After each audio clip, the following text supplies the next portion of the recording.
Bueno, nosotros, en primer lugar, cuando pensamos en alianzas, antes que nada pensamos en el arte. Los dos somos sindicatos organizadores de clase y lo nuestro pues tiene que ser una relación que dé en el presente y que dé en el futuro.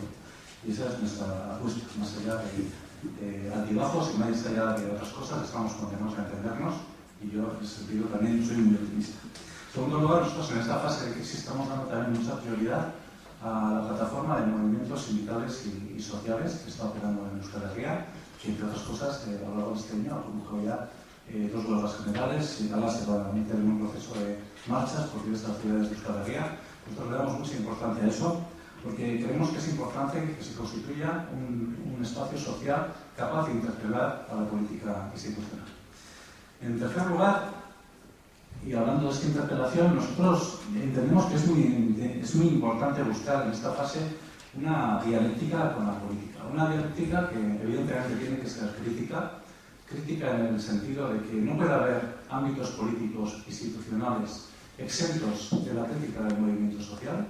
Es preciso medir a todas las instituciones, a todas las fuerzas políticas por el mismo rasero. Pero también esa dialéctica crítica del movimiento social respecto a la política institucional es posibilitadora. Un poco siguiendo con lo que decía antes, es que estamos convencidos que no puede haber cambios desde los ámbitos institucionales si es las fuerzas que dicen querer cambios o que dicen promover cambios en esos ámbitos no buscan sus alianzas, sus complicidades, su dialéctica también con el movimiento sindical y el movimiento social. O sea, los parlamentos no son suficientes ni para el cambio social ni para el cambio político, como ha quedado manifiesto, por ejemplo, para hablar del cambio político, pues, con el proyecto del Plan Ibarretxe o el Estatut catalán, ¿no? Pero también para estas cuestiones que tienen que ver con las políticas públicas o fiscales.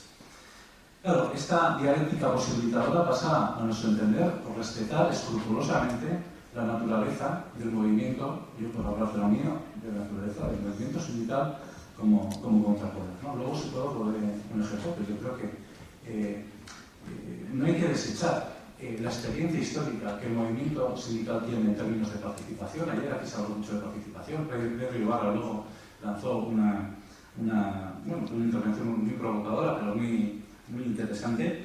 Digo, no despreciar la experiencia de participación del movimiento sindical, que cuando se constituye el estado del bienestar pasa a ser reconocido institucionalmente, pasa a participar en los órganos de participación sociolaboral, pero que en la fase neoliberal esa participación se ha usado para integrarlo, para desintegrarlo, para desactivarlo y para que acabe legitimando la aplicación de las políticas neoliberales, ¿no? En ese sentido, ayer se hacía una reflexión, ¿no?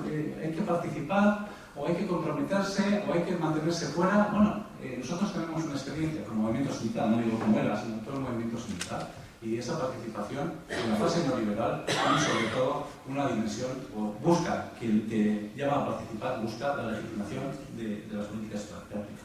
Y finalmente, en el plano de la alianza señalaría que el movimiento sindical está obligado a buscar complicidades con todas aquellas organizaciones que operan entre las fracturas que hay entre capitalismo y humanidad. Si en el siglo XIX esa fractura entre capitalismo y humanidad básica era la que se producía en la nueva industria, en el mundo del trabajo, etc., en el mundo obrero, el siglo XXI, el siglo XX, el siglo XXI han sido los siglos de la toma de conciencia, de que entre capitalismo y humanidad hay otras fracturas.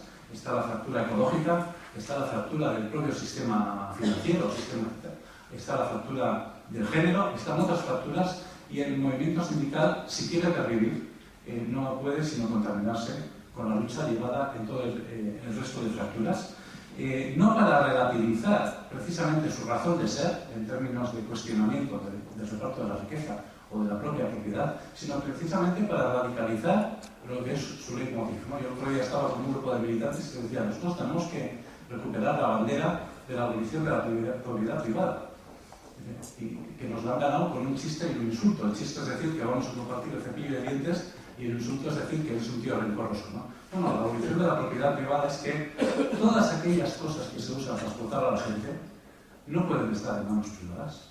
No pueden estar en manos privadas todos los medios de producción, no pueden estar en manos privadas las energías, no puede estar en manos privadas el agua, no puede estar en manos privadas el sistema de crédito internacional, no puede estar en manos privadas descontroladas. Y hay que establecer mecanismos democráticos, mecanismos comunitarios, públicos, o llamarnos como queramos, Quizá lo público no va a ser en el futuro la única forma de lo democrático y comunitario, eso dará para mucho, pero hay que establecer mecanismos para validar este sistema que dejado a su propia lógica no tiene razón de ser. En ese sentido, esa contaminación que es preciso hacer entre movimientos sociales y movimiento sindical nos tiene que llevar también a radicalizar el discurso del movimiento sindical y recordar, viendo la Segunda Guerra Mundial, que el estado del bienestar no fue una concesión graciosa, que el estado del bienestar probablemente tampoco fue un compromiso del capital y el mundo del trabajo. El estado del bienestar fue el resultado de un choque entre quienes defendían un capitalismo feroz y entre quienes abogaban por la abolición de la propiedad privada. Pues igual ya es tiempo, vista la experiencia de 40 años de participación, de retomar los impulsos originales del movimiento sindical.